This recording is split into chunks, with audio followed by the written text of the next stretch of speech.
Rule number 1, आपको संपत्ति यानी एसेट और दायित्व यानी लायबिलिटीज का फर्क पता होना चाहिए और हमेशा एसेट ही खरीदनी चाहिए।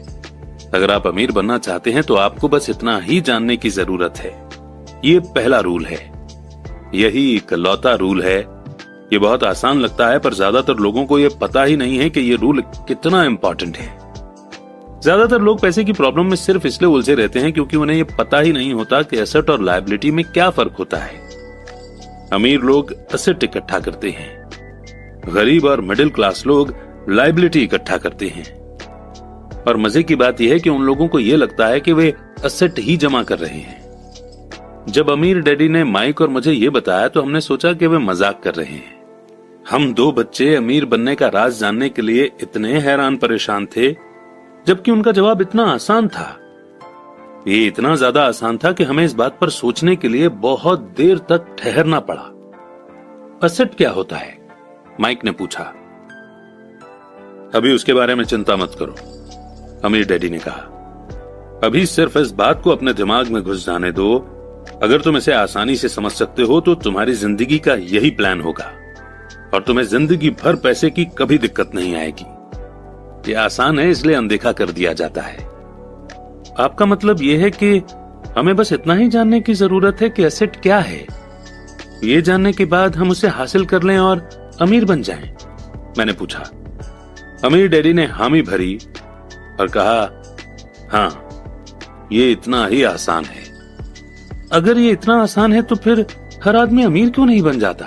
मैंने पूछा। अमीर डैडी ने मुस्कुराकर कहा, क्योंकि वो लोग एसेट और लायबिलिटी में फर्क नहीं कर पाते।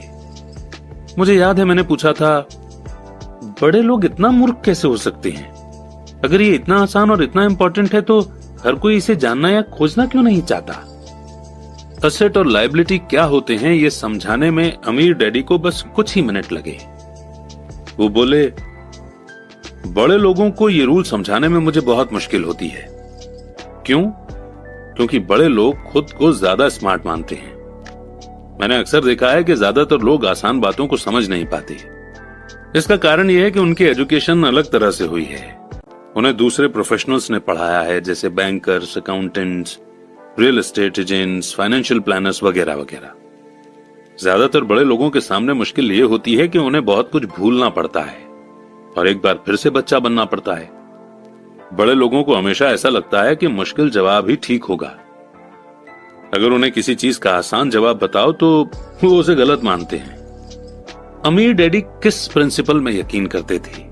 यानी कीप इट सिंपल स्टूपिड, जिसका मतलब है कि चीजें आसान ही रहने दो भाई। इसलिए वे हम 2 छोटे बच्चों के लिए लेसन को आसान बनाते थे और इस तरह उन्होंने हमारी पैसे की फाउंडेशन को ज्यादा मजबूत बना दिया। तो दिक्कत या उलझन किस बात से आती है, या इतनी आसान चीज किस तरह से मुश्किल बन जाती है? कोई ऐसा एसेट क्यों खरीदता है जो असल में लायबिलिटी होती है? और इसका जवाब हमें अपनी बेसिक एजुकेशन में मिलता है। एक्चुअली हम फाइनेंशियल लिटरेसी पर ध्यान ही नहीं देते और स्कूल की नॉलेज को हमेशा सही मानते हैं।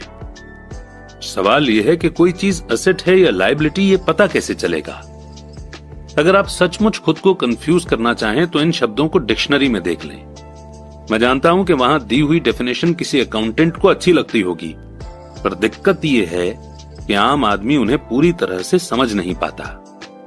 फिर भी हम एडल्ट लोग ये मानते हैं कि इतने आसान शब्द हम अगर किसी से पूछेंगे तो हमारी बेइज्जती हो जाएगी, लोग हम पर हंसेंगे। छोटे बच्चों को समझाते समय अमीर डैडी ने एक बार कहा था, एसेट को शब्दों के द्वारा नहीं, नंबर के द्वारा पढ़ा जाता है। और अगर आप नंबर को नहीं पढ़ सकते तो आपको एसेट और जमीन में खुदे गड्ढे में कोई फर्क महसूस नहीं होगा। अकाउंटिंग में नंबर इंपॉर्टेंट नहीं है। इंपॉर्टेंट तो वो बात है कि वो नंबर हमें बता क्या रहा है। ये शब्दों की ही तरह है। शब्द इंपॉर्टेंट नहीं होते, इंपॉर्टेंट वो बात होती है जो शब्दों के जरिए बताई जाती है।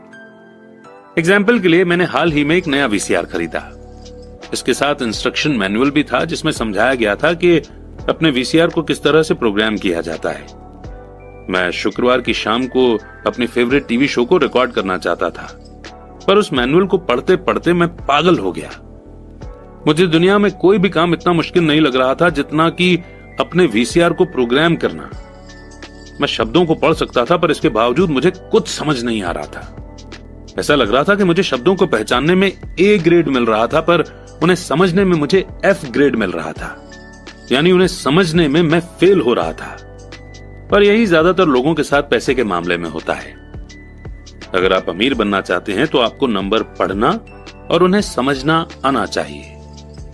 मैंने अपने अमीर डैडी से यह बात हजारों बार सुनी है, और मैंने यह भी सुना है कि अमीर लोग एसेट इकट्ठा करते हैं, जबकि गरीब और मिडिल क्लास लोग लायबिलिटी इकट्ठा करते हैं। यहां यह बताया जा रहा है कि एसेट और लायबिलिटी में क्या फर्क होता है। ज्यादातर अकाउंटेंट और फाइनेंशियल प्रोफेशनल्स डेफिनेशन पर आपस में सहमत नहीं होते। वैसे तो इस बुक में डायग्राम्स दिए हैं, पर क्योंकि ये ऑडियो बुक है और ऑडियो में हम आपको डायग्राम्स दिखा नहीं सकते, इसलिए हम आपको इसमें दिए गए सारे कॉन्सेप्ट्स आसान सी भाषा में समझा देंगे। और बिल्कुल भी चिंता मत कीजिए, क्योंकि हमने खुद इस बुक को 10 से 20 बार पढ़ा हुआ है। देखिए, सबसे पहले तो हमें 4 शब्दों को याद रखना है, जो हैं इनकम, एक्सपेंसेस यानी कि खर्चे, एसेट और लायबिलिटी।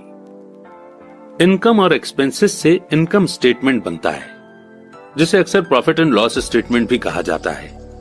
यह इनकम और खर्च के बारे में बताता है, यानी पैसा कहां से आया और कहां गया। और ये तो हम सब अपने घर में करते ही हैं। हम लिखते हैं कि इस महीने हमने कितने पैसे कमाए, यानी कितनी इनकम आई, और उसमें से हमने कितने पैसे किस किस चीज में खर्च किए। यानी इन 4 शब्दों में से ये 2 शब्द इनकम और एक्सपेंसेस तो हर किसी को पता है। पर प्रॉब्लम यह है कि बहुत से लोगों को अगले 2 शब्द या तो पता नहीं है, या फिर उन्हें हम ठीक से समझते ही नहीं है। और बाकी के ये 2 शब्द हैं एसेट और लायबिलिटीज। इन 2 शब्दों को, एसेट और लायबिलिटीज को, जब एक साथ लिखते हैं तो इसे हम बैलेंस शीट बोलते हैं। और ये नाम आपने जरूर सुना होगा। बैलेंस शीट ये नाम इसलिए दिया गया है क्योंकि इसमें एसेट और लायबिलिटीज को एक साथ मिलाकर देखा जाता है, यानी उन्हें बैलेंस किया जाता है। कुछ लोग जिनमें पैसे की समझ नहीं होती, इनकम स्टेटमेंट और बैलेंस शीट के बीच के रिलेशन को नहीं जानते। इस रिलेशनशिप को जानना बेहद जरूरी है। इसलिए जैसा मैंने पहले कहा था कि अमीर डैडी ने हमेशा दोनों छोटे बच्चों को आसान सी डेफिनेशन सिखाई। उन्होंने कहा कि एसेट वो होता है जो आपकी जेब में पैसा डालता है। अच्छी, सिंपल और इजी टू यूज डेफिनेशन है ना? एसेट वो चीजें होती हैं जो मेरी जेब में पैसा डालती हैं, यानी ये हमें पैसा बना कर देते हैं, बिना हमारे काम किए हुए या बहुत कम काम किए हुए। एग्जाम्पल के लिए, अगर हम घर रेंट पर दे देते हैं और उसे खुद एक्टिवली मैनेज भी नहीं करते, तो ये घर हमारा एसेट बन जाएगा, क्योंकि इसे मैनेज करने के लिए ज्यादा टाइम नहीं देना पड़ेगा। फिर भी हर महीने इससे रेंट आता रहेगा। और इसी तरह हमारी कोई शॉप है जिसे कोई और मैनेज कर रहा है और हर महीने हमें उससे पैसे मिल रहे हैं, तो वो भी हमारा एसेट ही है। और इसके उल्टे लायबिलिटी वो चीज है जो मेरी जेब से पैसे निकालती है। मान लीजिए कि हम कोई बड़ा घर लेते हैं और इस घर से हमें कोई इनकम नहीं मिल रही है, तो इस घर ने एक ही बार में हमारा खर्च नहीं करवाया, बल्कि बार बार हमें इसमें खर्चा करना पड़ेगा, और इसलिए ये हमारी लायबिलिटी बन जाएगी। कभी इसमें मेंटेनेंस का खर्च देना पड़ेगा, जैसे लॉन को साफ रखने के लिए माली रखना पड़ेगा। और अगर सिंपल सा घर भी है तो भी हमें नॉर्मल मेंटेनेंस के लिए तो पैसा खर्च करना ही पड़ेगा। अब इसका मतलब ये नहीं हुआ कि हम अपने पर्सनल यूज के लिए घर ले ही ना, बल्कि इसका मतलब ये हुआ कि हम एटलीस्ट इन टर्म्स को, और ये जो शब्दावली, ये जो जार्गन्स हम यूज कर रहे हैं, इन्हें हम समझें और लाइफ में एसेट्स को लायबिलिटीज से पहले खरीदें। और ये ध्यान रखें कि एसेट से हमें ज्यादा पैसा आना चाहिए और लायबिलिटीज से हमारी जेब से कम पैसे जाने चाहिए।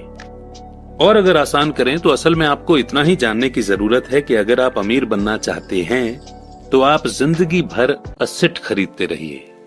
अगर आप गरीब या मिडिल क्लास आदमी बनना चाहते हैं तो आप लायबिलिटी खरीदते रहिए।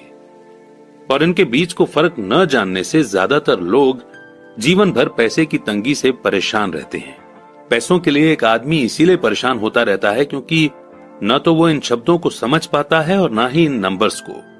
जिन लोगों के सामने पैसे की मुश्किलें आ रही हैं, उन्हें यह समझ लेना चाहिए कि शब्दों या नंबर्स में ऐसा कुछ है जिसे वे पढ़ नहीं पा रहे हैं। कोई चीज ठीक से उनकी समझ में नहीं आ रही है।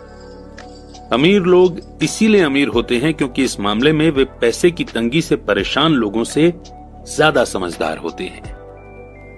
तो अगर आप अमीर बनना चाहते हैं और अपनी दौलत को बनाए रखना चाहते हैं, तो पैसे के बारे में सीखना और समझदारी दोनों इंपॉर्टेंट हैं, शब्दों में भी और नंबर में भी। ध्यान रखिए कि सिर्फ नंबर से पूरी बात समझ में नहीं आती है और सिर्फ शब्दों से भी पूरी बात समझ में नहीं आती है। मायने तो पूरी कहानी के होते हैं। किसी फाइनेंशियल रिपोर्ट में नंबर को पढ़ना प्लॉट या कहानी ढूंढने की तरह ही है। पैसा कहां जा रहा है, इस बात की कहानी। 80% परिवारों की पैसे की कहानी यह होती है कि वे अमीर बनने के लिए कड़ी मेहनत करते जाते हैं। इसका कारण यह नहीं है कि वे पैसा नहीं कमाते, असली कारण यह है कि वे जिंदगी भर एसेट की जगह लायबिलिटी खरीदते रहते हैं। आइए अब हम समझते हैं कि गरीब आदमी अपना पैसा कैसे खर्च करता है। एक्चुअली एक गरीब इंसान को एसेट और लायबिलिटी के बारे में कुछ पता नहीं होता, इसलिए वो बेचारा अपने पैसों को कुछ इस तरह से खर्च करता है। उसे पैसे उसकी सैलरी से मिलते हैं, वो उन्हें खर्च कर देता है और उसके पैसे खत्म हो जाते हैं। उसे ज्यादा पैसे कमाने के लिए रोज दोबारा मेहनत करनी पड़ती है, यानी कम पैसे होने की वजह से ना ये एसेट खरीद पाता है और ना ही लायबिलिटी। अब बात करते हैं मिडिल क्लास आदमी की। एक मिडिल क्लास आदमी के पास इनकम थोड़ी ज्यादा आती है और वो पैसे पहले उसके एक्सपेंस कॉलम में जाते हैं, यानी वो पहले अपने खर्चे पूरे करता है और उसके बाद वो लायबिलिटीज खरीदता है, जैसे कि नई कार, नया मोबाइल फोन, नया घर वगैरह।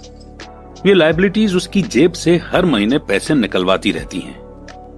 एक मिडिल क्लास इंसान के पास बहुत ही कम एसेट्स होते हैं जो उसे पैसा कमा कर दे सकें।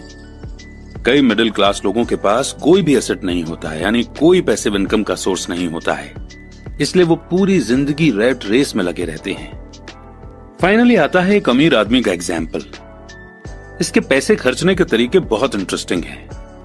इन लोगों का पूरा फोकस अपने एसेट कॉलम पर होता है, यानी ये अपनी इनकम से पैसा खर्च करके यही सोचता है कि वो ऐसी चीज कैसे बनाए या खरीदे जिससे उसे हर महीने पैसा मिलता रहे और इन पैसों के लिए उसे ज्यादा काम न करना पड़े। इनकी ये सोच होती है कि ये अपनी जिंदगी में एसेट बनाएंगे और उसके बाद ही लायबिलिटी लेंगे। इसलिए कई छोटे बिजनेसमैन को भी आपने यही कहते सुना होगा कि पहले दुकान फिर मकान। तो अभी हमने ये सीखा कि गरीब को एसेट या लायबिलिटी के बारे में नॉलेज ही नहीं होती है। मिडिल क्लास इंसान को थोड़ी बहुत नॉलेज होती है, लेकिन वो अपनी पूरी जिंदगी लोगों को शो ऑफ करने के लिए लायबिलिटीज लेता जाता है, जो उसकी जेब से एक बार नहीं बल्कि बार बार पैसे निकलवाती हैं, और इसीलिए ये लोग रैट रेस में लगे रहते हैं। अमीर आदमी सबसे पहले अपने एसेट पर फोकस करता है। वो सोचता है कि पहले वो पैसिव इनकम सोर्स क्रिएट करेगा और उसके बाद ही लायबिलिटीज लेगा। बस पैसे खर्च करने की प्रायोरिटी ही किसी इंसान को अमीर तो किसी को गरीब बना देती है। हम में से हर एक को जिंदा रहने के लिए खर्च करना पड़ता है। हम सभी को रोटी, कपड़े और मकान की जरूरत होती है। एक गरीब, मिडिल क्लास और अमीर आदमी की जिंदगी में पैसा किस तरह आता जाता है, इसे हम कैश फ्लो बोलते हैं, और कैश फ्लो पूरी कहानी बता देता है। इस कहानी में यह बताया जाता है कि वो आदमी अपने पैसे का किस तरह से इस्तेमाल करता है। एक बार पैसा हाथ में आ जाने के बाद वो उस पैसे का क्या करता है। मैंने अपनी कहानी अमेरिका के सबसे अमीर लोगों से इसीलिए शुरू की ताकि मैं ये बता सकूं कि इतने सारे लोगों की सोच में कहां गलती होती है। गलती ये होती है कि वे ये मानते हैं कि पैसे से सारी प्रॉब्लम हल हो जाती है। इसीलिए जब लोग मुझसे फटाफट अमीर बनने के नुस्खे पूछते हैं तो मैं कांप जाता हूं, या ये पूछते हैं कि उन्हें कहां से शुरू करना चाहिए। मैं अक्सर सुनता हूं, मैं कर्ज में हूं इसलिए मुझे और ज्यादा पैसे कमाने चाहिए। पर यह देखने में आया है कि ज्यादा पैसे से प्रॉब्लम नहीं सुलझती। सच कहा जाए तो इससे प्रॉब्लम और ज्यादा बढ़ सकती है। पैसा हमारी इंसानी कमजोरियों को अक्सर ज्यादा उभार देता है। पैसा अक्सर हमारे ऐसे पहलू पर रोशनी डालता है जिसके बारे में हम अनजान रहते हैं। इसलिए अगर किसी आदमी को अचानक बहुत सी दौलत मिल जाए जैसे जायदाद, सैलरी में भारी बढ़ोतरी या उसकी लॉटरी लग जाए, तो पैसा मिलने के कुछ समय बाद वो अपने पुराने हाल में पहुंच जाता है, और कई बार तो उससे भी बुरे हाल में। पैसा आपके दिमाग में चल रहे कैश फ्लो पैटर्न को दिखाता है। अगर ये पैटर्न ऐसा है कि अपनी पूरी कमाई खर्च करनी है, तो इस बात की बहुत संभावना है कि आपकी इनकम बढ़ेगी तो आपका खर्च अपने आप बढ़ जाएगा। इसलिए यह कहावत सही है कि मूर्ख और उसका पैसा जल्दी ही एक दूसरे से अलग हो जाते हैं। मैंने ये कई बार कहा है कि हम स्कूल इसलिए जाते हैं ताकि हम एकेडमिक और प्रोफेशनल काबिलियत को हासिल कर सकें। बेशक ये दोनों बहुत इंपॉर्टेंट हैं। हमारी प्रोफेशनल काबिलियत के कारण ही हम पैसा बनाना सीखते हैं। 1960 के दशक में जब मैं हाई स्कूल में था, ये माना जाता था कि अगर कोई पढ़ने लिखने में अच्छा है तो वो होनहार स्टूडेंट आगे जाकर डॉक्टर बनेगा। अक्सर उस बच्चे से ये नहीं पूछा जाता था कि क्या वो डॉक्टर बनना चाहेगा, बस ये मान लिया जाता था। इसका कारण ये था कि इसमें सबसे ज्यादा पैसा नजर आता था। आज डॉक्टरों के सामने पैसे की बहुत सी मुश्किलें हैं जो भगवान न करे किसी और के सामने हों। इंश्योरेंस कंपनियों ने इस बिजनेस पर काबू कर रखा है, गवर्नमेंट भी दखल दे रही है और कोर्ट में मुआवजे के केस फाइल हो रहे हैं वगैरह। आज बच्चे बास्केटबॉल स्टार बनना चाहते हैं, टाइगर वुड्स की तरह गोल्फर बनना चाहते हैं, कंप्यूटर एक्सपर्ट बनना चाहते हैं, movie star, rock star, beauty queen या इन्वेस्टर बनना चाहते हैं। इसीलिए क्योंकि अब दौलत, शोहरत और इज्जत इन्हीं जगहों पर है। इसी कारण स्कूलों में बच्चों को अच्छा पढ़ने के लिए मोटिवेट करना मुश्किल हो गया है। वे जानते हैं कि प्रोफेशनल सक्सेस का एकेडमिक सक्सेस से कोई सीधा रिलेशन नहीं है जैसा कभी हुआ करता था। क्योंकि स्टूडेंट्स में स्कूल छोड़ते समय पैसे की कोई समझ नहीं होती है, इसलिए करोड़ों पढ़े लिखे लोग अपने बिजनेस में तो सक्सेसफुल हो जाते हैं, पर बाद में वे पैसे की तंगी से जूझते रहते हैं। वे और ज्यादा मेहनत करते हैं पर अपनी प्रॉब्लम से जीत नहीं पाते। उनकी एजुकेशन में कमी ये नहीं है कि उन्हें पैसा कमाना नहीं सिखाया गया, बल्कि कमी ये है कि उन्हें पैसा खर्च करने का तरीका नहीं सिखाया गया। पैसा बनाने के बाद उसका किस तरह से इस्तेमाल किया जाए और उसे किस तरह से संभाला जाए, इसे पैसे की समझ कहते हैं। पैसा एक बार कमाने के बाद उसका क्या किया जाए, इसे अपने पास कितने लंबे समय तक रोका जाए और अपने पैसे से कड़ी मेहनत कैसे करवाई जाए। ज्यादातर लोग ये नहीं बता पाते कि उनकी पैसे की तंगी का कारण क्या है। ऐसा इसलिए होता है क्योंकि उनमें कैश फ्लो की समझ नहीं होती है। कोई आदमी बहुत पढ़ा लिखा हो सकता है, अपने बिजनेस में सक्सेसफुल हो सकता है, पर हो सकता है कि उसमें पैसे की बिल्कुल भी समझ ना हो। ऐसे लोग अक्सर जरूरत से ज्यादा कड़ी मेहनत करते हैं, क्योंकि उन्होंने कड़ी मेहनत करना तो सीखा है, पर पैसे से अपने लिए कड़ी मेहनत करवाना नहीं सीखा। ये कहानी बताती है कि पैसे का सुख भरा सपना किस तरह दुख भरे सपने में बदल जाता है। कड़ी मेहनत करने वाले लोगों की फिल्मी कहानी एक घिसे पिटे ढर्रे पर चलती है। हाल में शादीशुदा खुश बहुत पढ़े लिखे पति पत्नी साथ साथ रेंट के मकान में रहने लगते हैं। जल्दी उन्हें यह लगने लगता है कि वे पैसा बचा रहे हैं, क्योंकि दो लोगों के साथ साथ रहने का खर्च भी लगभग उतना ही होता है जितना कि अकेले आदमी का। प्रॉब्लम यह है कि जिस अपार्टमेंट में वे रहते हैं वो छोटा है। वे अपने सपनों का घर खरीदने के लिए पैसे बचाने लगते हैं ताकि वे बच्चे पैदा कर सकें। अब उनके पास दो लोगों की सैलरी होती है और वे अपने करियर पर ज्यादा ध्यान देने लगते हैं। उनकी इनकम बढ़ने लगती है। जैसे जैसे उनकी इनकम बढ़ने लगती है, उनके खर्चे भी बढ़ने लगते हैं। ज्यादातर लोगों के लिए पहले नंबर का खर्च होता है टैक्स। एक एम्प्लॉय के लिए टैक्स में सबसे बड़ी प्रॉब्लम यह है कि जैसे ही उसे सैलरी मिलेगी, सीधा ही सबसे पहले उसका टैक्स कटेगा। बाद में बचे हुए पैसे उसे मिलेंगे, जिससे वो अपने बाकी के खर्चे करेगा। और टैक्स एक सबसे बड़ा एक्सपेंस है। फिर लायबिलिटी बढ़ने लगती है। इसे समझाने का सबसे अच्छा तरीका यह है कि हम वापस यंग पति पत्नी की कहानी की तरफ चलें। उनकी इनकम बढ़ने के कारण वे फैसला करते हैं कि अब वे रेंट के मकान में नहीं रहेंगे, बल्कि अपने सपनों का घर खरीद लेंगे। जब वे अपने घर में पहुंच जाते हैं तो उन पर एक नए टैक्स का बोझ आ जाता है, जिसे प्रॉपर्टी टैक्स कहते हैं। फिर वो लोग एक नई कार खरीदते हैं, नया फर्नीचर और नया सामान खरीदते हैं ताकि उनका घर आलीशान लगे। अचानक वे अपने सपने से जागते हैं और देखते हैं कि उनके लायबिलिटी का कॉलम बढ़ गया है। वे कर्ज में हैं और उन्हें बहुत से होम लोन और क्रेडिट कार्ड लोन चुकाने हैं।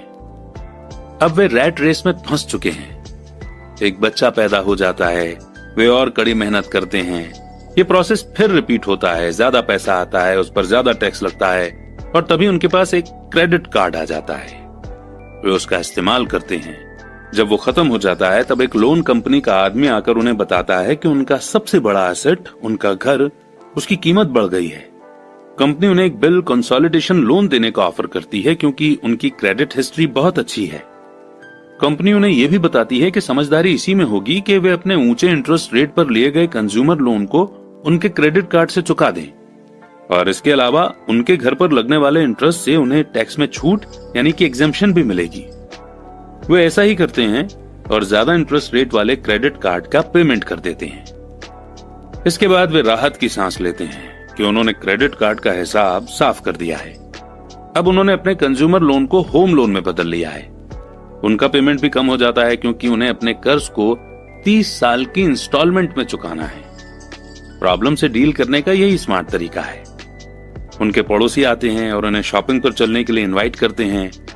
दिवाली, न्यू ईयर की सेल लगी हुई है, यही तो मौका है कुछ पैसा बचाने का। वे अपने आप से कहते हैं कि मैं कुछ नहीं खरीदूंगा, मैं तो सिर्फ देखने जा रहा हूं। पर अगर कोई चीज जम जाए तो उसे खरीदने की उम्मीद में वे अपने क्रेडिट कार्ड को ले जाना नहीं भूलते। मैं ऐसे यंग कपल से हर समय टकराता हूं। उनके नाम बदलते रहते हैं पर उनकी पैसे की तंगी एक सी ही रहती है। वे मेरी चर्चाओं में यह सुनने के लिए आते हैं कि मैं इस बारे में क्या कहता हूं। वे मुझसे पूछते हैं कि क्या आप हमें बता सकते हैं कि और ज्यादा पैसे कैसे कमाया जा सकता है। उनकी खर्चीली आदतों ने उन्हें और ज्यादा कमाने के लिए मजबूर कर दिया है। वे इतना भी नहीं जानते कि दरअसल प्रॉब्लम पैसा कमाने की नहीं है, पैसा सही तरह से खर्च करने की है और यही पैसे की तंगी का कारण है। ये समस्या इसलिए पैदा होती है क्योंकि उनमें पैसे की समझ नहीं होती। ये समस्या इसलिए और भी भयानक हो जाती है क्योंकि वे एसेट और लायबिलिटी के फर्क को नहीं समझ पाते। मेरा मानना है कि ज्यादा पैसे से शायद ही कभी किसी की पैसे की प्रॉब्लम सुलझती है। समस्याएं समझदारी से सुलझती हैं। मेरा एक दोस्त बार बार कर्ज में फंसे लोगों को यही सलाह देता है। वो कहता है, अगर आपको लगता है कि आपने अपने आप को किसी गड्ढे में फंसा लिया है तो सबसे पहले तो उस गड्ढे को और खोदना बंद कर दो। बहुत बार अपनी अंदरूनी समझदारी पर भरोसा करने के बजाय लोग भीड़ के साथ साथ चलने लगते हैं। वे कोई काम इसलिए करते हैं क्योंकि सभी लोग ऐसा कर रहे हैं। वे सवाल पूछने के बजाय कॉपी करने लगते हैं। अक्सर वे नासमझी के कारण वही दोहराते जाते हैं जो उन्हें सिखाया गया है। इस तरह के थॉट कि आपका घर आपकी सबसे बड़ी पूंजी है, आपका घर आपका सबसे बड़ा इन्वेस्टमेंट है। अगर आप ज्यादा कर्ज लेते हैं तो आपको टैक्स में ज्यादा एग्जेम्पशन मिलेगी। सेफ जॉब खोजो, गलतियां मत करो, रिस्क मत उठाओ, वगैरह वगैरह। ऐसा भी कहा जाता है कि ज्यादातर लोगों के लिए मौत से भी डरावनी चीज होती है भीड़ के सामने बोलने का डर। साइकोलॉजिस्ट कहते हैं कि ज्यादातर लोग पब्लिक प्लेटफॉर्म पर बोलने से इसलिए डरते हैं क्योंकि उन्हें यह डर होता है कि उनकी बुराई होगी, लोग उनकी हंसी उड़ाएंगे, वे अकेले रह जाएंगे, सबसे कट जाएंगे और बिरादरी से अलग थलग कर दिए जाएंगे। सबसे अलग होने का डर या अकेले रह जाने का डर ही वो सबसे बड़ा कारण है जिसकी वजह से ज्यादातर लोग अपनी प्रॉब्लम हल करने के लिए नए तरीके नहीं ढूंढते। इसलिए मेरे पढ़े लिखे डैडी कहा करते थे कि जापानी लोग दर्पण की ताकत को सबसे ज्यादा अहमियत देते थे, क्योंकि जब इंसान दर्पण में खुद को देखता है तभी उसे सच्चाई का पता चलता है।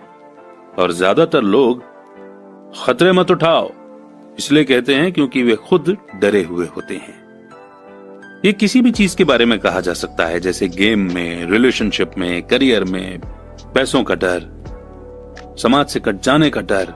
और इन्हीं कारणों से लोग लीक पर चलते रहते हैं और समाज की एक्सेप्टेड बिलीफ या पॉपुलर ट्रेंड के खिलाफ नहीं जाते। आपका घर एक एसेट है, कड़ी मेहनत करो।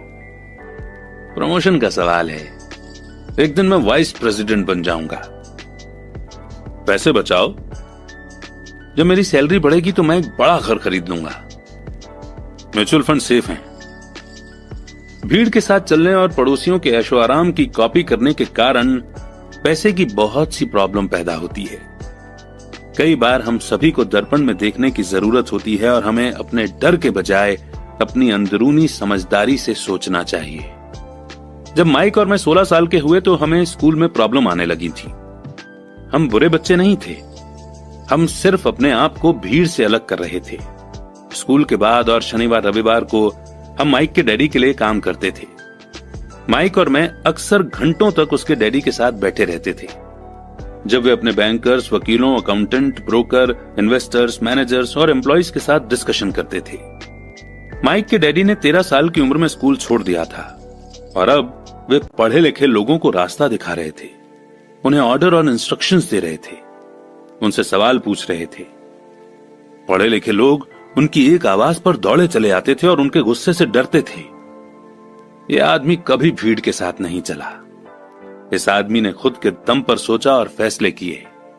उन्हें इन शब्दों से चिढ़ होती थी, हमें इसे इस तरह से इसलिए करना पड़ेगा क्योंकि सभी लोग इसी तरह से करते हैं। वे नहीं हो सकता इन शब्दों से भी बहुत चिढ़ते थे।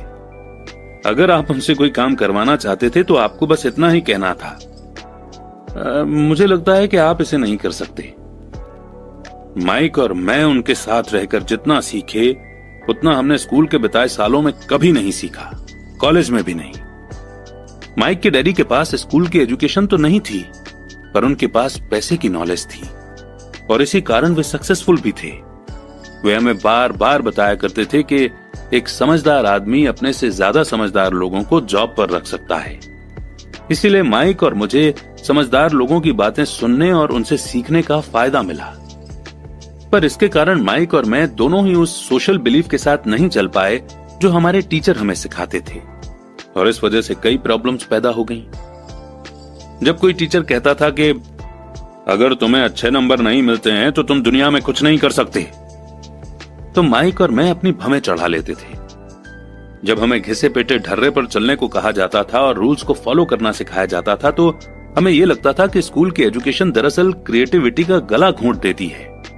हम अमीर डैडी की ये बात समझने लगे थे कि स्कूलों को इसलिए बनाया गया है ताकि वहां अच्छे एम्प्लॉय तैयार हो सके, न कि अच्छे मालिक। कभी कभार माइक या मैं टीचर से पूछते थे कि हम जो पढ़ रहे हैं वो असल जिंदगी में कितना काम आएगा, या हमें पैसों के बारे में क्यों नहीं पढ़ाया जाता है। दूसरे सवाल का अक्सर जवाब मिलता था कि पैसा इंपॉर्टेंट नहीं है और अगर हम अच्छी पढ़ाई करेंगे तो पैसा अपने आप मिलने लगेगा। हम पैसे की ताकत के बारे में जितना ज्यादा जानते जाते थे, अपने टीचर्स और साथ पढ़ने वाले बच्चों से उतना ही दूर होते जाते थे। मेरे पढ़े लिखे डैडी ने कभी मुझ पर अच्छे नंबरों के लिए दबाव नहीं डाला। मुझे इस बात पर हैरत होती है कि उन्होंने ऐसा क्यों नहीं किया, पर हम लोगों में पैसे को लेकर अक्सर बहस होने लगी थी। जब मैं 16 साल का हुआ तो मेरी पैसे की बुनियाद मेरी मम्मी डैडी से अच्छी हो चुकी थी। मैं हिसाब किताब रख सकता था। मैं tax accountants, corporate attorney, bankers, real estate brokers, investors वगैरह की बातें सुनता था। मेरे डैडी टीचर्स से बातें करते थे। एक दिन मेरे डैडी मुझे बता रहे थे कि हमारा घर हमारे लिए सबसे बड़ा इन्वेस्टमेंट क्यों है। इस बात को लेकर हम लोगों में बहस हो गई जब मैंने उन्हें यह बताया कि घर हमारे लिए एक अच्छा इन्वेस्टमेंट क्यों नहीं है। अपने अपने घरों को लेकर मेरे अमीर डैडी और मेरे गरीब डैडी के विचारों में कितना फर्क था। एक डैडी के हिसाब से उनका घर एक असेट था, जबकि दूसरे डैडी के हिसाब से ये एक लायबिलिटी थी। घर के साथ साथ उससे जुड़े कुछ दूसरे खर्च भी बढ़ जाते हैं, यानी अदर एक्सपेंसेस। एक ज्यादा बड़े घर का मतलब था और ज्यादा खर्चा। इसका मतलब था कि कैश फ्लो खर्च के कॉलम से होकर गुजरता रहता था। आज भी लोग मुझसे इस बात पर बहस करते हैं कि उनका घर एसेट क्यों नहीं होता। मैं जानता हूं कि बहुत से लोगों के लिए खुद का घर उनका सबसे बड़ा सपना होता है और इसीलिए वे इसे अपना सबसे बड़ा इन्वेस्टमेंट मानते हैं। अपने घर के मालिक होने से ज्यादा अच्छा कुछ भी नहीं है। मैं इस पॉपुलर बिलीफ को देखने का एक और नजरिया दिखाना चाहता हूं। अगर मैं और मेरी पत्नी एक ज्यादा बड़ा और आलीशान मकान खरीदने के बारे में सोचते हैं तो हम जानते हैं कि ये एक एसेट नहीं होगा बल्कि एक लायबिलिटी होगी, क्योंकि इससे हमारी जेब से पैसा निकल जाएगा। तो ये रहा मेरा तर्क। हालांकि ज्यादातर लोग मुझसे सहमत नहीं होंगे क्योंकि घर एक इमोशनल चीज होती है और जब पैसे का सवाल आता है तो भावनाएं पैसे की समझ को हरा देती हैं। मुझे पर्सनल एक्सपीरियंस से पता है कि पैसा हर फैसले को इमोशनल बना देता है। 1, जब घर की बात आती है तो मैं ये बताना चाहता हूं कि ज्यादातर लोग उस घर की कीमत चुकाने के लिए जिंदगी भर काम करते हैं, जिसके वे कभी पूरी तरह से मालिक नहीं होते। दूसरे शब्दों में, ज्यादातर लोग एक घर खरीदने के कुछ सालों बाद दूसरा घर खरीदते हैं और हर बार पहले मकान के लिए जो वो कर्ज लेते हैं, उस पर उनके पास हर बार फिर से 30 साल का नया कर्ज हो जाता है। 2, हालांकि लोगों को होम लोन की पेमेंट पर इंटरेस्ट के लिए टैक्स में छूट मिलती है, पर वे अपने अदर एक्सपेंसेस के लिए टैक्स के बाद मिलने वाले रुपए का इस्तेमाल लायबिलिटीज लेने में ही करते हैं, अपनी मॉर्टगेज पूरी तरह चुकाने के बाद भी। 3, प्रॉपर्टी टैक्स। मेरी पत्नी के मम्मी डैडी को धक्का लगा जब उनके घर का प्रॉपर्टी टैक्स हर महीने 10,000 रुपए तक पहुंच गया। ये तब हुआ जब वे रिटायर हो चुके थे और इस बढ़ोतरी से उनके रिटायरमेंट के बाद का बजट गड़बड़ा गया और उन्हें मजबूरन मकान बदलना पड़ा। 4, घर की कीमत हमेशा नहीं बढ़ती। मेरे कुछ दोस्त हैं जिन्होंने अपने लिए घर कर्ज पर लिया था। उन्हें 1 करोड़ रुपए से भी ज्यादा का कर्ज चुकाना है, पर आज उस घर की कीमत 70 लाख रुपए से ज्यादा नहीं है। 5, सबसे बड़े नुकसान अपॉर्चुनिटी गंवाने की वजह से होते हैं। अगर आपका सारा पैसा मकान में फंसा रहता है तो आपको ज्यादा कड़ी मेहनत करनी पड़ती है ताकि आपका खर्च चलता रहे। इस दौरान आप अपने लिए कोई एसेट नहीं बना पाते। अगर एक यंग पति पत्नी शुरुआत में ही अपने लिए एसेट बनाने लग जाएं, तो उनके आगे के साल आराम से गुजरेंगे, खासकर उस समय जब वे अपने बच्चों को कॉलेज में भेजेंगे। इस दौरान उनका एसेट भी बढ़ जाएगा और उनके खर्चे भी आराम से चलते रहेंगे। अक्सर ऐसा होता है कि आपका घर आपके बढ़ते हुए खर्च को चुकाने के लिए होम इक्विटी लोन का साधन बन जाता है। इन शॉर्ट बोले तो अपना घर खरीदने का फैसला बहुत महंगा पड़ता है। इसके बजाय बेहतर यह होगा कि जल्दी ही इन्वेस्टमेंट पोर्टफोलियो बना लिया जाए। किसी आदमी पर इसका असर कम से कम 3 तरह से पड़ता है। 1, समय की बर्बादी, क्योंकि इस दौरान दूसरी प्रॉपर्टी की वैल्यू बढ़ गई होती है। 2, एक्स्ट्रा कैपिटल की बर्बादी, जिसे दोबारा इन्वेस्ट किया जा सकता था, जबकि घर खरीदने के बाद आपको घर से सीधे जुड़े बहुत से खर्चे उठाने पड़ते हैं। 3, एजुकेशन की बर्बादी। अक्सर ऐसा होता है कि लोग ये मानते हैं कि उनके एसेट में उनका घर, सेविंग्स और रिटायरमेंट प्लान आते हैं, क्योंकि उनके पास इन्वेस्ट करने के लिए पैसा नहीं होता, इसलिए वे बिल्कुल भी इन्वेस्टमेंट नहीं करते। इस कारण उन्हें इन्वेस्टमेंट का एक्सपीरियंस कभी नहीं मिल पाता। ज्यादातर लोग एक समझदार इन्वेस्टर नहीं बन पाते और सबसे बढ़िया इन्वेस्टमेंट आमतौर पर सबसे पहले समझदार इन्वेस्टर्स को बेचे जाते हैं, जो बाद में उन्हें सेफ खेलने वाले लोगों को बेचते हैं। मेरे पढ़े लिखे डैडी का फाइनेंशियल स्टेटमेंट रैट रेस में फंसे इंसान का सबसे अच्छा एग्जाम्पल है। उनके खर्च हमेशा उनकी इनकम से ज्यादा होते थे, इसलिए उन्हें प्रॉपर्टी में इन्वेस्ट करने का मौका ही नहीं मिलता था। इसका नतीजा ये होता था कि उनकी लायबिलिटी, जैसे होम लोन और क्रेडिट कार्ड के कर्ज, उनकी जेब से हर महीने इतना पैसा निकाल लेते थे जितना कि उनके एसेट उनके लिए कभी भी नहीं कमा पाते थे। दूसरी तरफ मेरे अमीर डैडी का फाइनेंशियल स्टेटमेंट ये दिखाता है कि वे जी जान लगाकर इन्वेस्टमेंट कर रहे थे और उन्होंने अपनी लायबिलिटीज को कम से कम रखा था। मेरे अमीर डैडी के फाइनेंशियल स्टेटमेंट से यह भी पता चलता है कि अमीर लोग और ज्यादा अमीर क्यों बनते हैं। एसेट वाले कॉलम की इनकम इतनी ज्यादा होती है कि खर्च आराम से चल जाता है और कुछ पैसा भी बच जाता है। इस बचे हुए पैसे को एक बार फिर से एसेट वाले कॉलम में दोबारा इन्वेस्ट कर दिया जाता है। एसेट वाला कॉलम बढ़ता रहता है और इससे होने वाली इनकम भी बढ़ती रहती है। नतीजा ये होता है कि अमीर लोग और ज्यादा अमीर होते जाते हैं। अब आप पूछेंगे कि एग्जैक्टली अमीर लोग और ज्यादा अमीर क्यों होते जाते हैं? मिडिल क्लास लोग हमेशा पैसे की तंगी से जूझते रहते हैं। उनकी बेसिक इनकम सैलरी से होती है और जैसे जैसे उनकी सैलरी बढ़ती है उनके टैक्स भी बढ़ते जाते हैं। इसके साथ ही इनकम बढ़ने पर उनके खर्च भी बढ़ जाते हैं। इसीलिए इसे चूहा दौड़ यानी कि रैट रेस कहा गया है। ये लोग मानते हैं कि उनका घर उनका बड़ा एसेट है और इसीलिए वे इनकम दिलाने वाली प्रॉपर्टी में इन्वेस्ट नहीं करते। मिडिल क्लास को पैसे की तंगी क्यों होती है? आज की कर्जदार सोसाइटी यानी कि क्रेडिट सोसाइटी 2 बातें मानती है। पहली ये कि खुद का घर एक इन्वेस्टमेंट होता है और दूसरी ये कि सैलरी बढ़ने पर खर्च भी बढ़ना चाहिए या एक ज्यादा बड़ा घर खरीद लेना चाहिए। बढ़ते हुए खर्च के कारण परिवार ज्यादा कर्ज में फंस जाते हैं और उन्हें पैसे की और ज्यादा तंगी का सामना करना पड़ता है। हालांकि वे अपनी जॉब में लगातार तरक्की कर रहे हैं और उनकी सैलरी लगातार बढ़ती जा रही है। इसे हाई रिस्क लिविंग या बहुत जोखिम भरी लाइफस्टाइल कहा जाता है और इसका कारण यह है कि ऐसे लोगों में पैसे की समझ नहीं होती। 1990 के दशक में यानी कि 1990 के डिकेड में जॉब में भारी कटौती से ये बात पता चली कि मिडिल क्लास पैसे के मामले में कितना इनसिक्योर है। अचानक कंपनी पेंशन प्लान की जगह पर 401 के प्लान आ गए हैं। अगर इंडिया की बात करें तो इंडिया में भी 2004 के बाद से पेंशन देना बंद कर दिया गया। सिर्फ डिफेंस सर्विसेज में पेंशन्स हैं और एनपीएस यानी कि न्यू पेंशन स्कीम स्टार्ट कर दी गई और इससे रिटायरमेंट का सहारा नहीं बनाया जा सकता। मिडिल क्लास में घबराहट का माहौल पैदा हो गया है। आज एक अच्छी बात यह है कि ज्यादातर लोग ये बातें समझते हैं और इसलिए उन्होंने म्यूचुअल फंड खरीदना शुरू कर दिया है। इन्वेस्टमेंट में हुई बढ़ोतरी के कारण ही हमने स्टॉक मार्केट में इतनी तेजी देखी है।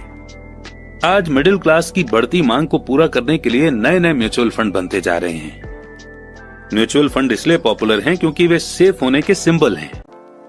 म्यूचुअल फंड खरीदने वाले आदमी जॉब में, टैक्स और होम लोन चुकाने में, अपने बच्चों की कॉलेज की फीस के लिए पैसे बचाने में और अपने क्रेडिट कार्ड का हिसाब साफ रखने में बहुत ज्यादा बिजी हैं। उनके पास इतना समय ही नहीं है कि वे इन्वेस्ट करने की स्किल सीख सकें। इसीलिए वे म्यूचुअल फंड के मैनेजर की काबिलियत पर भरोसा करते हैं। साथ ही क्योंकि म्यूचुअल फंड कई तरह के इन्वेस्टमेंट करता है, इसलिए उन्हें ऐसा लगता है कि उनका पैसा ज्यादा सेफ है क्योंकि ये कई टुकड़ों में बंट गया है, या आप अंग्रेजी में बोले तो डाइवर्सिफाइड हो गया है। पढ़े लिखे मिडिल क्लास का ये ग्रुप म्यूचुअल फंड ब्रोकर्स और फाइनेंशियल प्लानर्स के डाइवर्सिफाइड प्रिंसिपल्स को सही मानता है। सेफ रहो, रिस्क से बचे रहो। असली ट्रेजेडी तो यह है कि पैसे की समझ न होने के कारण एवरेज मिडिल क्लास लोग खतरों का सामना करते हैं। उनके सेफ खेलने का असली कारण यह होता है कि उनके पास पैसे की तंगी होती है। उनकी बैलेंस शीट में बैलेंस नहीं होता, उनके पास कोई एसेट नहीं होता जहां से इनकम आनी चाहिए, जबकि उनके पास बहुत सी लायबिलिटीज होती हैं और हर सैलरी के साथ वो और लायबिलिटीज भी लेते रहते हैं। आमतौर पर उनकी इनकम का इकलौता साधन उनकी सैलरी होती है। एक तरह से उनका जीवन पूरी तरह से उनके बॉस पर डिपेंडेंट होता है। और जब सचमुच जिंदगी में एक बार आने वाला मौका आता है, यानी कोई इन्वेस्टमेंट अपॉर्चुनिटी सामने दिखती है, जैसे कि कोई अच्छी प्रॉपर्टी जो बहुत ही सस्ते प्राइस पर मिल रही हो, तो ये लोग उस मौके का फायदा नहीं उठा पाते क्योंकि वे इतनी कड़ी मेहनत कर रहे हैं। इसलिए वे सेफ गेम खेलते हैं, सबसे ज्यादा टैक्स चुकाते हैं और कर्ज के बोझ से दबे रहते हैं। जैसा मैंने इस सेक्शन के शुरू में कहा था कि सबसे इंपॉर्टेंट रूल यह है कि एसेट और लायबिलिटी के बीच के फर्क को पहचाना जाए। एक बार आप इनमें फर्क समझ लें, इसके बाद आप इनकम देने वाली प्रॉपर्टी खरीदने की लगातार कोशिश करते रहें। यह अमीर बनने की राह पर चलने का सबसे बढ़िया तरीका है। इसे करते रहें और आपका एसेट वाला कॉलम बढ़ता रहेगा। अपनी लायबिलिटी और खर्च को कम करने की कोशिश भी करते रहें। इससे पैसा आपके एसेट वाले कॉलम में आता रहेगा। जल्द ही आपके पास इतने एसेट हो जाएंगे कि आप और ज्यादा रिस्क वाले इन्वेस्टमेंट कर सकेंगे। ऐसे इन्वेस्टमेंट जिनमें 100% से बिना किसी लिमिट तक प्रॉफिट हो सकता है। ऐसे इन्वेस्टमेंट जिनमें 50,000 रुपए की रकम जल्दी ही 10 लाख रुपए या इससे ज्यादा हो जाती है। ऐसे इन्वेस्टमेंट जिन्हें मिडिल क्लास बहुत ही रिस्क भरा मानता है। इन्वेस्टमेंट रिस्की नहीं है, बल्कि ये उस इंसान की पैसे की नासमझी है, फाइनेंशियल इग्नोरेंस यानी कि अज्ञान है, जो उसे बहुत रिस्क भरा बना देती है। एक एम्प्लॉय होने के नाते जो घर का मालिक भी है, आपकी जॉब का पैटर्न जनरली ये होता है। एक, आप किसी के लिए काम करते हैं। सैलरी पर काम करने वाले ज्यादातर लोग मालिक को या शेयर होल्डर्स को ज्यादा अमीर बना रहे हैं। आपकी कोशिशों, मेहनत और सक्सेस से दरअसल आपका मालिक सक्सेसफुल होता है और उसके रिटायरमेंट में मदद मिलती है। 2, आप गवर्नमेंट के लिए काम करते हैं। आप इसे देख पाएं इसके पहले ही गवर्नमेंट आपकी सैलरी में से अपना हिस्सा ले लेती है। ज्यादा कड़ी मेहनत करके आप गवर्नमेंट को देने वाले टैक्स में बढ़ोतरी करते हैं। ज्यादातर लोग जनवरी से मई तक सिर्फ और सिर्फ गवर्नमेंट के लिए काम करते हैं। 3, आप बैंक के लिए काम करते हैं। टैक्स चुकाने के बाद आपका सबसे बड़ा खर्च आमतौर पर अपना होम लोन और क्रेडिट कार्ड का कर्ज चुकाना होता है। अगर आप सिर्फ ज्यादा कड़ी मेहनत से काम करते जाएं तो प्रॉब्लम यह है कि तीनों ही मामलों में आपकी ज्यादा मेहनत से किसी और को ज्यादा फायदा मिलता है। आपको यह सीखना चाहिए कि आपकी ज्यादा मेहनत से किस तरह आपको और आपके परिवार को सीधा फायदा मिल सकता है। अगर आप ये फैसला कर भी लें कि आप अपने काम से काम रखेंगे, फिर भी आपको ये नहीं पता होता कि आपके गोल्स को किस तरह से सेट किया जाए। ज्यादातर लोग अपने प्रोफेशन को बनाए रखना चाहते हैं और अपनी सैलरी के सहारे ही असेट बनाना चाहते हैं। जब उनकी वेल्थ बढ़ती है तो वे किस तरह से अपनी सक्सेस को मापते हैं? कब कोई आदमी ये महसूस करता है कि वो अमीर है, कि उसके पास दौलत है? असेट और लायबिलिटी की मेरी अपनी डेफिनेशन की ही तरह दौलत के बारे में भी मेरी अपनी ही डेफिनेशन है। दरअसल मैंने इसे बकमिंस्टर फुलर नाम के इंसान से सीखा है। कुछ लोग उसे नीम हकीम कहते हैं और कई लोग उसे एक जीता जागता जीनियस कहते हैं। सालों पहले सभी आर्किटेक्ट इसलिए हैरान हो गए थे क्योंकि 1961 में उसने जियोडेसिक डोम के पेटेंट के लिए अप्लाई किया था और उस एप्लीकेशन में फुलर ने दौलत के बारे में भी कुछ कहा था। पहले तो उसका ठीक ठाक मतलब समझ में नहीं आया था, पर उसे कई बार पढ़ने के बाद इसका मतलब समझ में आने लगा। दौलत किसी आदमी की वो एबिलिटी या काबिलियत है जिसके सहारे वो आगे आने वाले इतने दिनों तक जिंदा रह सकता है। यानी अगर मैं आज काम करना बंद कर दूं तो मैं कितने समय तक जिंदा रह सकता हूं। ये नेटवर्थ की तरह नहीं है जो आपके एसेट और लायबिलिटी के बीच का फर्क है। हर इंसान को लगता है कि उसके पास जो सामान है वो बहुत कीमती है, पर इस डेफिनेशन से सचमुच सही असेसमेंट किया जा सकता है। मैं अब असेस कर सकता हूं और सचमुच जानता हूं कि फाइनेंशियल रूप से आजाद होने के मेरे गोल के मामले में मैंने कितनी तरक्की कर ली है। हालांकि नेटवर्थ में ऐसी चीजें भी आ जाती हैं जिनसे पैसा नहीं आता, जैसे वो चीज जो आपके गैरेज में खड़ी है। दौलत का सीधा सा हिसाब यह है कि आपका पैसा कितना पैसा बना रहा है और इसीलिए आप फाइनेंशियल रूप से कितने दिनों तक जिंदा रह सकते हैं। दौलत दरअसल असेट के कॉलम की कैश फ्लो के लायबिलिटी वाले कॉलम के साथ तुलना है। एक एग्जाम्पल लेते हैं।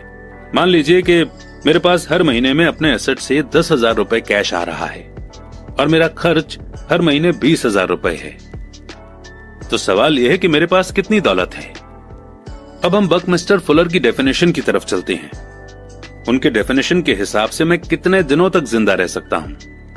अगर हम एक महीने में 30 दिन मान लें तो इस डेफिनेशन के हिसाब से मैं 15 दिन तक जिंदा रह सकता हूं। जब मैं अपने एसेट से हर महीने 20,000 का कैश फ्लो हासिल करने लग जाऊंगा तो मैं अमीर हो जाऊंगा। हालांकि मैं अमीर नहीं हूं, पर मैं फाइनेंशियली फ्री हूं। हर महीने मेरे एसेट से मुझे जो इनकम मिलती है वो मेरे महीने भर के खर्च के लिए काफी होती है। अगर मैं अपने खर्च को बढ़ाना चाहता हूं तो मुझे इसके पहले अपने एसेट से आने वाले कैश फ्लो को बढ़ाना होगा। ये ध्यान रखें कि इस पॉइंट पर मैं अपनी सैलरी पर बिल्कुल भी डिपेंडेंट नहीं हूं। मैंने अपने एसेट बनाने में जी तोड़ कोशिश की थी और मैं इसमें सक्सेसफुल भी हुआ, जिसके कारण आज मैं फाइनेंशियल रूप से आजाद हो गया हूं। अगर मैं आज अपनी जॉब छोड़ भी दूं तो मेरे एसेट से इतना कैश फ्लो आता रहेगा कि मेरा खर्च आसानी से चलता रहेगा। मेरा अगला गोल यह होगा कि मेरे एसेट से आने वाले एक्स्ट्रा कैश को फिर से एसेट वाले कॉलम में इन्वेस्ट कर दिया जाए। मैं जितने पैसे अपने लिए एसेट्स बनाने में खर्च करता रहूंगा, मेरे एसेट्स मुझे उतना ही पैसा देते रहेंगे। यानी मेरा एसेट वाला कॉलम जितना ज्यादा बढ़ता है, वहां से उतना ही ज्यादा कैश फ्लो आता है। और जब तक मैं अपने खर्च यानी एक्सपेंसेस को आने वाले कैश से कम रखता हूं, तब तक मैं ज्यादा अमीर बनता रहूंगा। ध्यान देने वाली बात यह है कि मेरी इनकम फिजिकल मेहनत से नहीं बल्कि दूसरे तरीके से हो रही है। जब तक री इन्वेस्टमेंट का यह प्रोसेस चलता रहेगा, मैं अमीर बनने के रास्ते पर तेजी से चलता रहूंगा। अमीरी का असली डेफिनेशन देखने वाले की नजर में होता है। आप कभी बेहद अमीर नहीं हो सकते। तो आइए इस चैप्टर के लेसन को हम एक बार रिव्यू कर लेते हैं। पहला, अमीर एसेट खरीदते हैं। दूसरा, गरीब सिर्फ खर्च करते हैं। मिडिल क्लास लायबिलिटी खरीदता है पर यह सोचता है कि वो एसेट खरीद रहा है। चैप्टर 4 लेसन 3, अपने काम से काम रखो। 1974 में मैकडॉनल्ड के मालिक रे क्रॉक से रिक्वेस्ट की गई कि वे ऑस्टिन में टेक्सास यूनिवर्सिटी में एमबीए की क्लास में लेक्चर दी। मेरा एक करीबी दोस्त कीथ कनिंघम वहां एमबीए कर रहा था। बहुत अच्छी और इंस्पिरेशन डिस्कशन के बाद क्लास खत्म हो गई और स्टूडेंट्स ने रे से पूछा कि क्या वे बियर पीने के लिए उनके फेवरेट बार में चलेंगे। इसके लिए रे तैयार हो गए। जब सब लोगों के हाथ में बियर आ गई तब रे ने पूछा, क्या तुम स्टूडेंट्स को पता है कि मेरा असली बिजनेस क्या है? कीथ ने कहा कि यह सुनकर हर कोई हंस पड़ा, क्योंकि ज्यादातर एमबीए स्टूडेंट्स को लगा जैसे रे मजाक कर रहे थे। किसी ने जवाब नहीं दिया, इसलिए रे ने दोबारा से यही सवाल पूछा, आप लोगों की नजरों में मेरा बिजनेस क्या है? स्टूडेंट्स दोबारा हंस दिए और आखिरकार एक बहादुर स्टूडेंट ने जोर से कहा, रे, दुनिया में ऐसा कौन है जो ये नहीं जानता कि आप हैमबर्गर के बिजनेस में हैं? अब रे हंस दिए। वो बोले, मुझे मालूम था आप लोग यही कहेंगे। फिर वे एक पल के लिए रुके और इसके बाद उन्होंने कहा, लेडीज एंड जेंटलमैन, मैं हैमबर्गर बिजनेस में नहीं हूं। मेरा असली बिजनेस है रियल एस्टेट। कीथ ने कहा कि रे ने अपने नजरिए को समझाने के लिए काफी समय लिया। अपने बिजनेस प्लान में रे जानते थे कि बिजनेस का ओरिजिनल गोल हैमबर्गर फ्रेंचाइजी बेचना था, पर वे कभी भी हर फ्रेंचाइजी की लोकेशन को नहीं भूले। वे जानते थे कि रियल एस्टेट और इसकी लोकेशन हर फ्रेंचाइजी की सक्सेस में सबसे इंपॉर्टेंट फैक्टर है।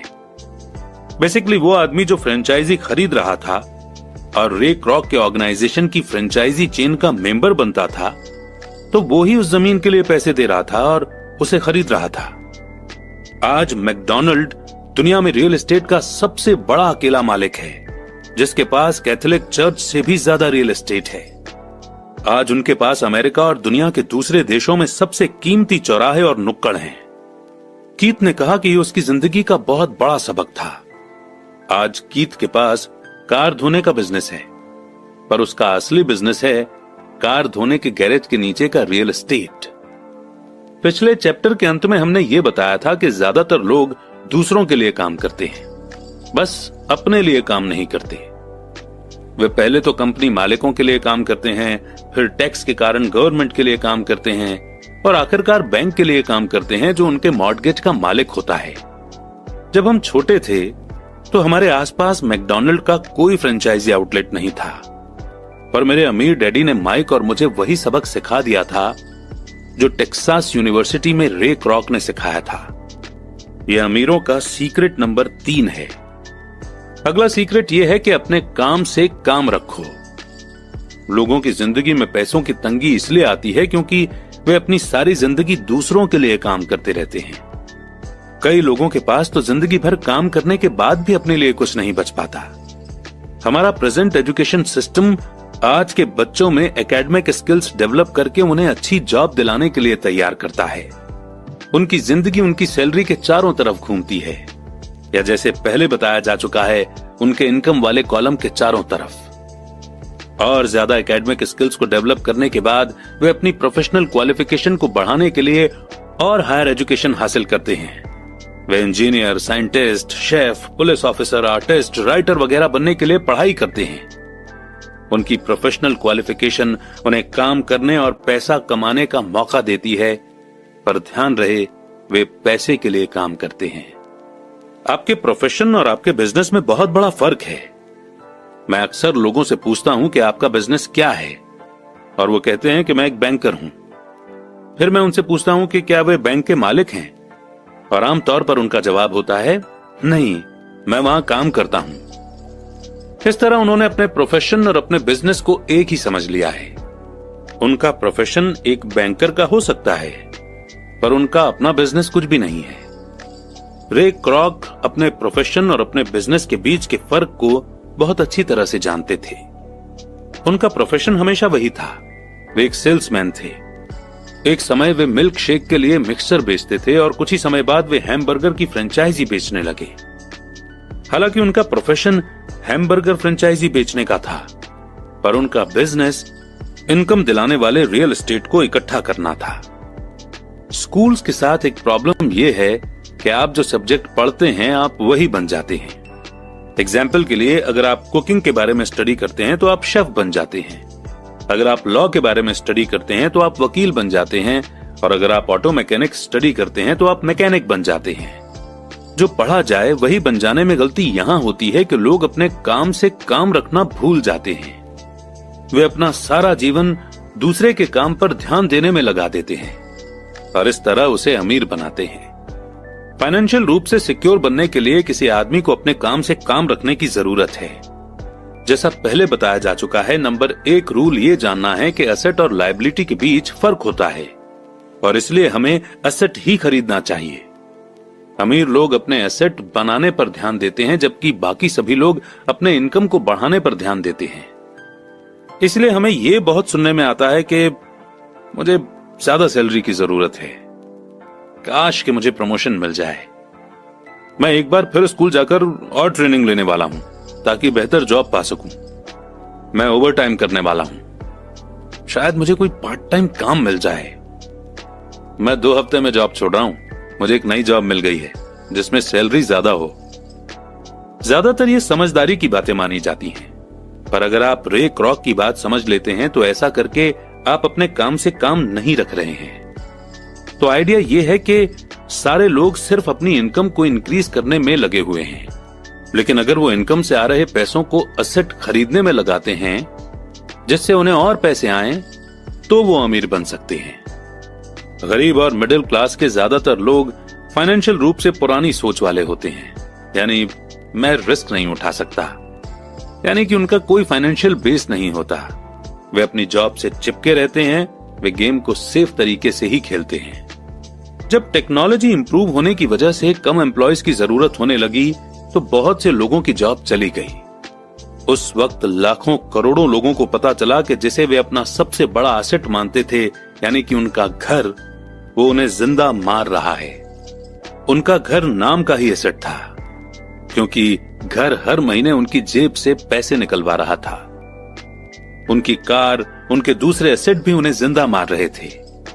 घर में रखे 50,000 रुपए के खरीदे गए मोबाइल फोन्स कुछ कमा कर नहीं दे रहे थे। जॉब की सिक्योरिटी न होने के कारण अब उनके पास जीवन चलाने का कोई आधार नहीं बचा था। उनके विचार में जो एसेट थे वे पैसे के संकट के समय में उनकी कुछ भी मदद नहीं कर सकते थे। एक दिन मैं लोन लेने के लिए बैंक में गया, लेकिन बैंक वालों को कर्ज लेने के लिए मेरे फाइनेंस की हालत बहुत अच्छी नहीं लग रही थी। इसलिए जो एप्लीकेशन उन्होंने मुझे भरने को दी थी, उस एप्लीकेशन में अपने गोल्फ क्लब, मेरे आर्ट कलेक्शन, किताबें, stereo, television, Armani suits, wrist watch, जूते और दूसरी चीजों को एसेट वाले कॉलम में दिखा दिया। मेरे लोन के एप्लीकेशन को रिजेक्ट कर दिया गया और एप्लीकेशन रिजेक्ट करने का कारण यही था कि मैंने अरमानी सूट्स, गोल्फ क्लब या आर्ट क्लब कलेक्शन को एप्लीकेशन में एसेट कॉलम में भरा था, बल्कि एक्चुअली में मेरा बहुत ज्यादा इन्वेस्टमेंट रियल एस्टेट में था। लोन कमेटी को यह पसंद नहीं आया था कि मैं अपार्टमेंट हाउसेस से इतने ज्यादा पैसे कमा रहा था। वे ये जानना चाहते थे कि मेरे पास एक नॉर्मल जॉब क्यों नहीं है जिसमें सैलरी मिलती हो। अब मैं इस बात पर क्या ही बोलूं। कई बार जिंदगी मुश्किल हो जाती है जब हम कुछ डिफरेंट सोच रहे होते हैं। मैं हर बार चौंक जाता हूं जब मैं किसी को यह कहते हुए सुनता हूं कि उनके पास 1 करोड़ रुपए के एसेट हैं या 10 करोड़ रुपए के एसेट हैं। अब ये चीज एक्यूरेट नहीं है और इसका एक रीजन ये है कि जिस पल आप अपने एसेट को बेचना शुरू करते हैं, आपको उससे मिले पैसों पर टैक्स चुकाना पड़ता है। इसीलिए इतने सारे लोग अपने आप को पैसे के गहरे संकट में डाल लेते हैं जब उनकी इनकम कम हो जाती है। पैसा जुटाने के लिए वे अपने एसेट को बेचते हैं। पहले तो उनके पर्सनल एसेट आमतौर पर उस वैल्यू से बहुत कम में बिकते हैं जिस वैल्यू पर उन्होंने उसे खरीदा था, या अगर एसेट्स बेचने से कोई फायदा होता है तो उस पर टैक्स लगा दिया जाता है। तो एक बार फिर गवर्नमेंट प्रॉफिट में से अपना हिस्सा ले लेती है और इस तरह कर्ज को खत्म करने के लिए जुटाई जाने वाली रकम को कम कर देती है। अपने काम से काम रखना शुरू कर दें। दिन की जॉब को करते रहें पर असली एसेट को खरीदना भी शुरू कर दें। पर ऐसे लायबिलिटीज या पर्सनल चीजों से बचें जिनकी कीमत एक बार लाने पर कम हो जाए। आप जिस पल एक नई कार शोरूम से बाहर ले जाते हैं उसकी कीमत 25% कम हो जाती है। यह असली एसेट नहीं है। हालांकि आपके बैंकर भी इसे एसेट मानते हैं, पर इस बुक को सुनने के बाद आप इन्हें एसेट ना ही माने तो बेहतर है। बड़ों के लिए यही सही है कि अपने खर्चे कम कर लें, अपनी लायबिलिटीज को घटा लें और मेहनत से ठोस एसेट का फाउंडेशन बना लें। पेरेंट्स को अपने बच्चों को यह सिखाना चाहिए कि एसेट और लायबिलिटी के बीच का फर्क क्या होता है। कॉलेज जाने से पहले ही उन्हें एसेट वाले कॉलम को बनाने की मोटिवेशन दी जानी चाहिए। इसके पहले कि वे जॉब स्टार्ट करें, शादी करें, घर खरीदें, बच्चे पैदा करें, खतरनाक फाइनेंशियल सिचुएशन में फंसें, जॉब को कसकर पकड़े रहें और हर चीज को उधार में खरीदें, अपने बच्चे को यह सिखाना हमारा फर्ज है। मैं बहुत सारे यंग कपल्स को देखता हूं जो शादी कर लेते हैं और अपने आप को ऐसे जाल में फंसा लेते हैं जिससे वे अपनी जॉब से बाहर नहीं निकल पाएंगे। जब बच्चे घर छोड़कर अपनी अलग फैमिली बनाने चले जाते हैं, तब ज्यादातर लोगों को यह एहसास होता है कि उन्होंने रिटायरमेंट की पूरी तैयारी नहीं की है और वे थोड़ा पैसा अलग रखना शुरू कर देते हैं। फिर उनके मम्मी डैडी बीमार हो जाते हैं और उन पर नई जिम्मेदारियां आ जाती हैं। अब आप सोच रहे होंगे कि मैं आपको या आपके बच्चों को किस तरह के एसेट को जोड़ने के लिए कह रहा हूं। मेरी दुनिया में असली एसेट कई तरह के होते हैं, जैसे कि एक ऐसे बिजनेस जिनमें मेरे होने की जरूरत ना हो। मैं उनका मालिक जरूर हूं पर उन्हें दूसरे लोग चलाते हों। अगर मुझे वहां काम करना पड़े तो यह बिजनेस नहीं होगा, यह मेरी जॉब कहलाएगी। 2 stock, 3 bond, 4 mutual fund, 5 income देने वाला real estate, 6 notes, 7 intellectual property जैसे म्यूजिक, स्क्रीन प्ले, पेटेंट वगैरह से मिलने वाली रॉयल्टी, 8 और ऐसी हर चीज जो कीमती है, जो पैसे कमा कर देती है और जिसकी वैल्यू बढ़ जाती है और जिसका एक रेडी मार्केट है। जब मैं छोटा था तो मेरे पढ़े लिखे डैडी ने मुझे एक सिक्योर जॉब ढूंढने की सलाह दी। दूसरी तरफ मेरे अमीर डैडी ने मुझे ऐसे एसेट्स को इकट्ठा करने की सलाह दी जिन्हें मैं पसंद करता था। उन्होंने मुझसे कहा कि अगर तुम इन्हें पसंद नहीं करते हो तो तुम इनका ध्यान नहीं रख पाओगे। मैं रियल एस्टेट इसलिए इकट्ठा करता हूं क्योंकि मुझे बिल्डिंग और जमीन से प्यार है। मैं उनके लिए शॉपिंग करना भी पसंद करता हूं। मैं सारा दिन उन्हें देख सकता हूं। जब प्रॉब्लम आती है तो मैं उस प्रॉब्लम की वजह से ये नहीं सोचता कि मैं रियल एस्टेट यानी अपनी प्रॉपर्टी बिजनेस में क्यों आया। ऐसे लोग जो रियल एस्टेट से नफरत करते हैं, उन्हें इसे नहीं खरीदना चाहिए। मुझे छोटी कंपनियों के स्टॉक भी पसंद हैं, खासकर नई कंपनियों के स्टॉक यानी शेयर्स। इसका कारण यह है कि मैं एंटरप्रेन्योर हूं, न कि कोई कॉर्पोरेट आदमी। मेरे शुरुआती सालों में मैं बड़े ऑर्गेनाइजेशन में काम कर चुका हूं, जैसे कैलिफोर्निया के स्टैंडर्ड में यूएस मरीन कॉर्प और जेरोक्स कॉर्पोरेशन में भी। मैंने इन कंपनियों में बिताए हुए समय का मजा लिया है। इनसे जुड़ी मेरी कई अच्छी यादें हैं, पर अंदर से मैं कंपनी में काम करने वाला आदमी नहीं हूं। मुझे कंपनी शुरू करना अच्छा लगता है, पर उन्हें चलाना मुझे उतना अच्छा नहीं लगता। इसलिए मैं जो शेयर खरीदता हूं वे भी आमतौर पर छोटी कंपनियों के होते हैं, और कई बार तो मैं कंपनी शुरू करता हूं और उसे पब्लिक बना देता हूं, यानी उस कंपनी के शेयर्स मार्केट में सेल कर देता हूं। नए स्टॉक के शेयर में किस्मत चमक सकती है और मुझे ये खेल पसंद है। कई लोग कम कैपिटल वाली कंपनियों से डरते हैं और उन्हें खतरनाक कहते हैं, और वे खतरनाक हैं भी। पर अगर आप इन्वेस्ट करने से प्रेम करते हैं, उसे समझते हैं और इस गेम को अच्छी तरह से जानते हैं, तो रिस्क हमेशा कम हो जाता है। छोटी कंपनियों के साथ मेरी स्ट्रेटेजी ये होती है कि 1 साल में अपने शेयर बेच दिए जाएं। दूसरी तरफ मेरी रियल एस्टेट की स्ट्रेटेजी छोटी प्रॉपर्टी से शुरू करने की होती है। फिर मैं उस छोटी प्रॉपर्टी को बेचकर उससे थोड़ी बड़ी प्रॉपर्टी ले लेता हूं और इस तरह अपने फायदे पर टैक्स चुकाने से बचा रहता हूं। इससे प्रॉपर्टी की वैल्यू में बहुत ज्यादा बढ़ोतरी होती है। मैं आमतौर पर रियल एस्टेट को 7 साल से कम समय अपने पास रखता हूं। दोस्तों, अब इससे पहले कि हम आगे बढ़ें, आप सोच रहे होंगे कि रॉबर्ट ऐसा क्यों कह रहे हैं कि वो एक छोटी प्रॉपर्टी को बेचकर एक बड़ी प्रॉपर्टी ले लेते हैं और टैक्स देने से बच जाते हैं। एक्चुअली अमेरिका में एक लॉ है जिसे कहते हैं 1031 लाइक काइंड एक्सचेंज, यानी अगर आप एक प्रॉपर्टी 1 करोड़ की बेचते हैं और दूसरी प्रॉपर्टी 1 करोड़ या ज्यादा की खरीदते हैं, तो आपको उस पर टैक्स नहीं देना पड़ता। ये लॉ इंडिया में नहीं है, इसलिए ये हमारे लिए वैलिड नहीं है। हमारे यहाँ एक सिमिलर टाइप का लॉ है जो कैपिटल गेन एग्जेम्पशन सेक्शन 54 में आता है, और वो ये कहता है कि अगर आपके नाम पर कोई रेजिडेंशियल प्रॉपर्टी है, लेट्स से कि वो आपने 50 लाख में खरीदी थी, और अगर आप इस प्रॉपर्टी को बेच देते हैं 1 करोड़ में, यानी आपका प्रॉफिट हुआ 1 crore minus 50 lakh is equal to 50 lakh, यानी कि 50 लाख का। अब नॉर्मली हमें 50 लाख गेन पर टैक्स देना पड़ता है, लेकिन इस लॉ के अकॉर्डिंग अगर हम 2 करोड़ रुपए तक के प्रॉफिट से 1 या 2 रेजिडेंशियल प्रॉपर्टी खरीद लेते हैं तो हम टैक्स से बच सकते हैं। लेकिन इस लॉ का फायदा एक इंसान जिंदगी में एक ही बार उठा सकता है, इसलिए अपने फाइनेंशियल एडवाइजर से आप ये पूछ सकते हैं और इस लॉ को यूज करके लाखों रुपए टैक्स में बचा सकते हैं। आइए इसी के साथ आगे बढ़ते हैं। रॉबर्ट कहते हैं कि सालों तक जब मैं मरीन कॉर्प्स और जेरोक्स में था तब भी मैंने वही किया जो मेरे अमीर डैडी ने मुझे सिखाया था। मैं दिन में जॉब करता था, पर मैं अपने काम से काम भी रखता था। मैं अपने असेट वाले कॉलम में कुछ न कुछ करता रहता था। मैं रियल एस्टेट और छोटे स्टॉक्स को खरीदता और बेचता रहता था। अमीर डैडी ने हमेशा पैसे की समझ के इंपॉर्टेंस पर जोर दिया। जितना अच्छी तरह मैं अकाउंटिंग और कैश मैनेजमेंट को समझ सकता था, उतनी ही अच्छी तरह मैं इन्वेस्टमेंट को एनालाइज कर सकता था और आखिरकार खुद की कंपनी शुरू कर सकता था और उसे सक्सेसफुल बना सकता था। जब तक कि कोई पहले से ही ऐसा न सोच रहा हो, मैं किसी को अपनी कंपनी बनाने के लिए एनकरेज नहीं करता। मैं जानता हूं कि कंपनी चलाने में कितना झंझट होता है और मैं नहीं चाहता कि आप उस झंझट में फंसे। कई बार ऐसा भी समय आता है जब लोगों को काम नहीं मिलता और उनके लिए कंपनी शुरू करना एक समाधान होता है, पर सक्सेस के चांस बहुत कम हैं। 10 में से 9 कंपनियां 5 साल में डूब जाती हैं। पहले 5 साल में जो कंपनियां बची रहती हैं, उनमें से भी 10 में से 9 कंपनियां बाद में बंद हो जाती हैं। तो अगर आपकी पहले से ही अपनी कंपनी शुरू करने की इच्छा हो, तभी मैं इसके लिए सलाह दूंगा।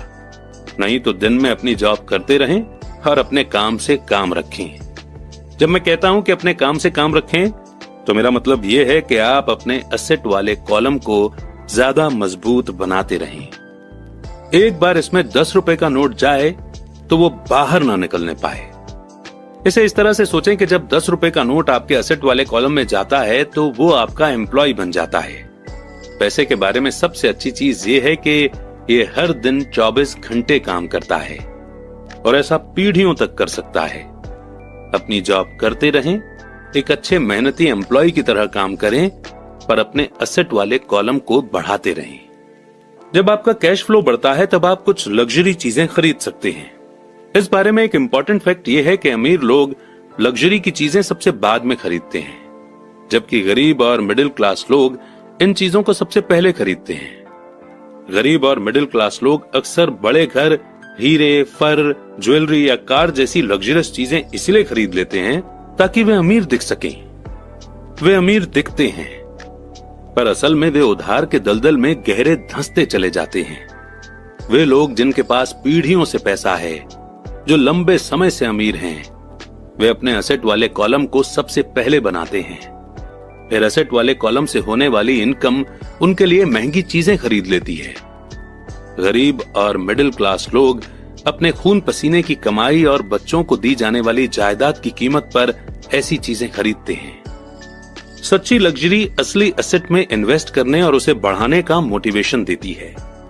एग्जाम्पल के तौर पर जब मेरी पत्नी और मेरे पास हमारे अपार्टमेंट हाउसेस से एक्स्ट्रा पैसा आने लगा तो वो मार्केट गई और अपने लिए मर्सिडीज खरीद लाई। इसमें जरा सी भी मेहनत या रिस्क नहीं था, क्योंकि अपार्टमेंट हाउस के कारण उसने कार खरीदी थी। एक्चुअली हमें जो इस अपार्टमेंट हाउस से रेंटल इनकम मिल रही थी, वही रेंटल इनकम मर्सिडीज की लोन के इंस्टॉलमेंट देने के लिए दी जा रही थी, पर उसे इसके लिए 4 साल तक इंतजार करना पड़ा था। जब रियल एस्टेट पोर्टफोलियो बढ़ रहा था और आखिरकार उसने इतना एक्स्ट्रा पैसा दिया कि हम कार खरीद पाए। पर मर्सिडीज की ये लग्जरी दरअसल एक सच्चा रिवॉर्ड है, क्योंकि उसने ये साबित कर दिया था कि वो अपने एसेट वाले कॉलम को सही तरह से बढ़ाना जानती है। अब उसके लिए उस कार की कीमत आम रूप से खरीदी गई कार से कहीं ज्यादा है। ज्यादातर लोग अक्सर इच्छा जागने पर बिना सोचे समझे जाते हैं और कर्ज पर कार या लग्जरी की कोई चीज खरीद लाते हैं। हो सकता है कि वे जिंदगी से ऊब चुके हों या उन्हें सिर्फ एक नए खिलौने की जरूरत हो। कर्ज पर महंगी चीजें खरीदने से देर सबेर वो आदमी उस चीज से चिढ़ने लगेगा, क्योंकि उसके कारण जो कर्ज लिया गया है वो एक भार बन जाएगा। एक बार आप अपने बिजनेस को बनाने, उसमें इन्वेस्ट करने का समय निकाल लेते हैं, तो फिर आप उसमें जादू की छड़ी घुमा सकते हैं, जो अमीरों का सबसे बड़ा सीक्रेट है। ये सीक्रेट अमीरों को भीड़ में सबसे आगे रखता है। अपने काम से काम रखने का इनाम जो आपको उस रास्ते पर चलने के लिए मिलता है जिस पर अमीर लोग चलते हैं।